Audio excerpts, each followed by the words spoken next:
ರಾಜಕಾರಣದಲ್ಲಿ ಇಲ್ಲಿವರೆಗೆ ನನ್ನನ್ನೇನು ಬೆಳೆಸಿರ್ತಕ್ಕಂಥ ಜನ ಇದ್ದಾರೆ ರೈತರು, ಒಂದು ವರ್ಷದಿಂದ ಅವರು ರಸ್ತೆಲಿ ಕೂತವ್ರೆ.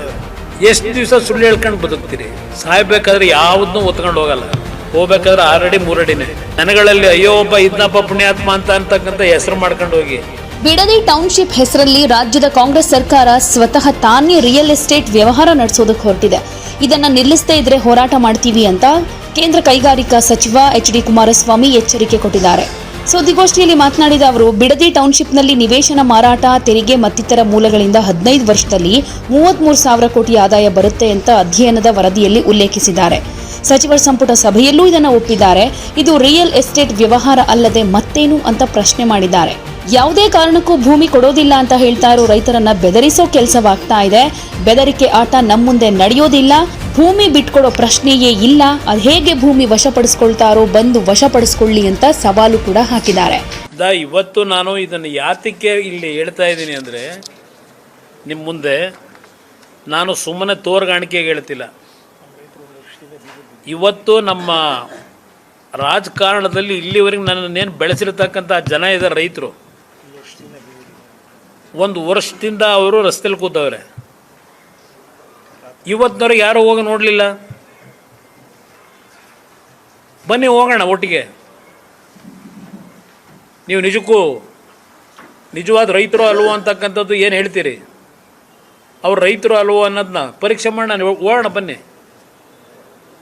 ರೈತರ ಎದುರಿಗೆ ಚರ್ಚೆ ಮಾಡೋಣಂತೆ ಕೂತ್ಕೊಂಡು. ಎಷ್ಟು ದಿವಸ ಸುಳ್ಳು ಹೇಳ್ಕೊಂಡು ಬದುಕ್ತೀರಿ? ಸಾಯ್ಬೇಕಾದ್ರೆ ಯಾವುದನ್ನೂ ಒತ್ಕೊಂಡು ಹೋಗಲ್ಲ, ಹೋಗ್ಬೇಕಾದ್ರೆ 6 ಅಡಿ 3 ಅಡಿನೇ ಅಲ್ಟಿಮೇಟ್ಲಿ ನಮಗೆ ಸಿಗೋದು, ಉಳಿಯೋದು. ಏನು ಸಂಪಾದನೆ ಮಾಡಿದ್ರು ಆ ಸಂಪಾದನೆ ಜನಗಳಲ್ಲಿ ಅಯ್ಯೋ ಒಬ್ಬ ಇದ್ನಪ್ಪ ಪುಣ್ಯಾತ್ಮ ಅಂತಕ್ಕಂಥ ಹೆಸರು ಮಾಡ್ಕೊಂಡು ಹೋಗಿ ಏನು ಶಾಶ್ವತ ಇಲ್ಲ. ಇದು ಎಂತೆಂಥರು ಏನೇನೋ ಆಗೋಗೋದು. ಏನು ಮಾಡಿದ್ದೀರಪ್ಪ ಬೆಂಗಳೂರಿಗೆ? ಹೇಳ್ರಪ್ಪ ಹೋಗಲಿ. ಬೆಂಗಳೂರಿನ ಅಭಿವೃದ್ಧಿ 3 ವರ್ಷ ಆಯ್ತಲ್ಲ. 3 ವರ್ಷದಲ್ಲಿ ಈಗ ಮೊನ್ನೆ ಬಂದ ಮಳೆ, ಒಂದು ಮಳೆನೇ ತಡ್ಕೊಳಕ್ಕಾಗಿಲ್ಲ. ಏನು ಮಾಡ್ತೀರಿ? ಇದೆಲ್ಲ ಮಾಡ್ಕೊಂಡು ಏನು ಉಪಯೋಗ? ಇದು ದುಡ್ಡುಡೆಯ ಕಾರ್ಯಕ್ರಮ, ದುಡ್ಡುಡೆಯ ಕಾರ್ಯಕ್ರಮ ಇದು. ಯಾರೋ ಒಬ್ಬ ಅಧಿಕಾರಿ ಮೇಲೆ ಕೋರ್ಟ್ನಲ್ಲಿದ್ದ ಸಾಕ್ಷಿ ಸಮೇತ ಕೇಸ್ ಹಾಕ್ತಾರೆ. ಅದು ಯಾವುದೋ ಘನತ್ಯಾಜ್ಯ ನಿರ್ವಹಣೆ ಬಗ್ಗೆ. ಆ ಅಧಿಕಾರಿ ಖಾಲಿ ಪೇಪರ್ಗೆ ಸೈನ್ ಹಾಕೊಡಿ ಅಂತ ಧಮಕಿ ಮಾಡ್ತಾರಂತೆ. ಪೇಪರಲ್ಲಿ ಓದ್ತಾ ಇದ್ದೆ ನಾನು. ಈ ಥರ ಆಗೋದ್ರ ಆಡಳಿತ ಅಂತ ಕರಿತೀರಾ? ಪ್ರಧಾನಮಂತ್ರಿಗಳ ಬಗ್ಗೆ ಪಾಪ ಮೊನ್ನೆ ಮುಖ್ಯಮಂತ್ರಿಗಳ ಭಾಷಣ ನೋಡಿದೆ, ಮಾತಾಡಿರೋದು.